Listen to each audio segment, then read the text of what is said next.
Hello everyone, তোমাদের জন্য আবার একটা নতুন ব্লগ নিয়ে চলে এসেছি। তো তোমরা অনেকেই কমেন্ট করেছো আমার রান্নার ভিডিও তোমাদের ভালো লাগে, তো সেই কারণেই আজকে আরেকটা রান্নার ভিডিও নিয়ে চলে এসেছি। এখানে আছে বাউল মাছ। এই মাছটাকে তোমরা আর কে কী বলো সেটা আমাকে কমেন্ট করে জানাবে। আমরা এখানে বাউল মাছ বলি। আর এখানে চিংড়িও রয়েছে। তো ফার্স্ট চিংড়িটাকে ভেজে নিলাম। এখানে আরেকটা রেসিপি হবে, সেটা তোমাদের সঙ্গে শেয়ার করব।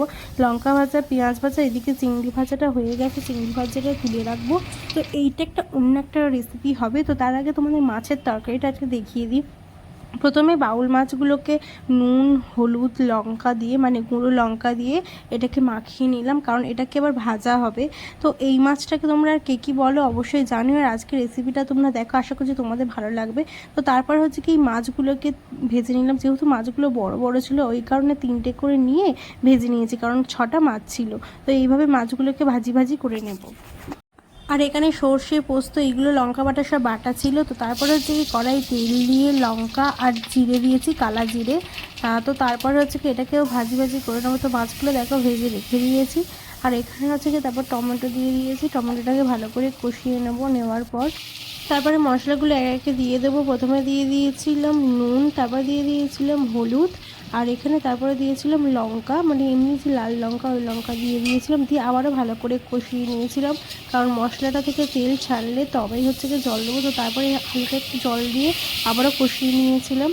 তো তারপর আরেকটু জল দিয়ে কষিয়ে নিচ্ছিলাম, একটু একটু করে জল দিয়ে কষিয়ে নিচ্ছিলাম। তো তারপরে কালা জিরে, পোস্ত, লঙ্কা বাটা এগুলো সব একসঙ্গে বেটেছিলাম, সেটাই দিয়ে দিলাম। তো তারপরে এখানে দিয়েছিলাম সর্ষে বাটা, সর্ষে এইটাও বেটেছিলাম। তো সেটাও এখানে অ্যাড করে দিলাম এর সঙ্গে। দেখেছো মশলার কালারটা কত সুন্দর লাগছে। আর সর্ষের সাথে একটু জল দিয়ে তারপরেই দিয়েছিলাম।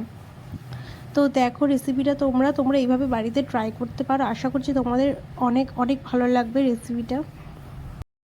তো জলটা দেওয়ার পর দেখছো আবারও আমি কষিয়ে নিয়েছি মশলাটাকে। যত তোমরা কষাবে দেবে খুব সুন্দর লাগবে। তারপরে একটু লাল মির্চি দিয়ে দিয়েছিলাম, মানে যেটা কাশ্মীরি লঙ্কা। তো সেটা একটু কালার হওয়ার জন্য দিয়ে দিয়েছিলাম। তো আবার কষিয়ে নেওয়ার পর এবার হচ্ছে কি আমি জলটা ঢেলে দেবো। এবার হচ্ছে কি মানে ঝোলটা ফুটবে। তো জলটা ওই কারণে দিয়ে দিলাম। তো তারপরে তরকারিটা ফুটছিল। তারপর হচ্ছে কি আমরা এখানে মাছটা তুলে দিয়েছিলাম, একটা একটা করে মাছগুলো সব তুলে দিয়েছি। তো এইভাবে তরকারিটা কিছুক্ষণ ফুটতে থাকবে, তারপর সেদ্ধ হয়ে গেলে নামিয়ে নেব। তো রেসিপিটা কেমন লাগছে তোমরা সেটা অবশ্যই কমেন্ট করে জানিও। তোমরা এইভাবে বাড়িতে ট্রাই করতে পারো। আর কে কে এইভাবে করেছো আগে সেটাও তোমরা কমেন্ট করে জানিও। আর আমার রান্নার ভিডিও যদি তোমরা আর দেখতে চাও সেটাও কমেন্ট করে বলো। তো তো তরকারি হয়ে গিয়েছে, দেখো কত সুন্দর বসে গেছে তরকারিটা, কি সুন্দর দেখতে লাগছে। সত্যি কথা বলতে খুব সুন্দর দেখতে লাগছিল। তো তারপরে এই যে রেসিপিটা, নতুন একটা রেসিপি, এখানে ছিল শাক, মানে কচু শাক, চিংড়ি, পেঁয়াজ ভাজা, লঙ্কা ভাজা, এগুলো সব একসঙ্গে মাখিয়ে নিয়ে আমি এই ফার্স্ট টাইম খেলাম, জানো তো এত সুন্দর লেগেছিলো না, কি বলবো। তোমরাও ট্রাই করতে পারো। আর আমার কথাটা তোমরা শুনলে বুঝতেই পারবে আমার ঠান্ডা লেগে গেছে, ওই কারণে ভয়েস দিতে গিয়ে গলাটা হয়তো একটু বাজে লাগছে। তো তোমরা এটাকে অ্যাভয়েড করো, বাট ভিডিওটা দেখো তোমরা। আশা করছি তোমরা অনেক কিছু জানতে পারবে ভিডিওটা থেকে, কারণ এখানে রেসিপিগুলো আমি তোমাদের সঙ্গে সবটা শেয়ার করেছি। আর এই রেসিপিটা আমার একদমই জানা ছিল না, নতুন একটা রেসিপি। তো তোমরা এইভাবে বাড়িতে ট্রাই করতে পারো, এই শাক দিয়ে এরকম চিংড়ি মাছ দিয়ে মাখিয়ে, সত্যি খুব সুন্দর খেতে লাগে। তো আমি এই প্রথমবার খেয়েছি, ফার্স্ট ভাত দিয়ে আমি শাকটা খেয়ে নিয়েছিলাম। তো তারপর হচ্ছে কি আমি মাছটা ট্রাই করেছিলাম। আজকে দুটো রান্নাই এত সুন্দর হয়েছে না, তোমাদেরকে কী বলবো। তো এইভাবে শাক দিয়ে হচ্ছে কি ভাতটা খেয়ে আমি ভাবতে পারিনি যে এত সুন্দর, কারণ শাক আমি খাই না। তো এইবার ট্রাই করলাম, আর দেখো তরকারিটা কত সুন্দর হয়েছে, রান্নাটা খুব ভালো হয়েছিল। তো আমি টেস্ট করে তোমাদের তারপরেই রিভিউ দিচ্ছি, অনেস্টলি বলছি। তো আজকের ভিডিওটা এইটুকু, দেখাচ্ছে তোমাদের সঙ্গে নেক্সট ভিডিওতে।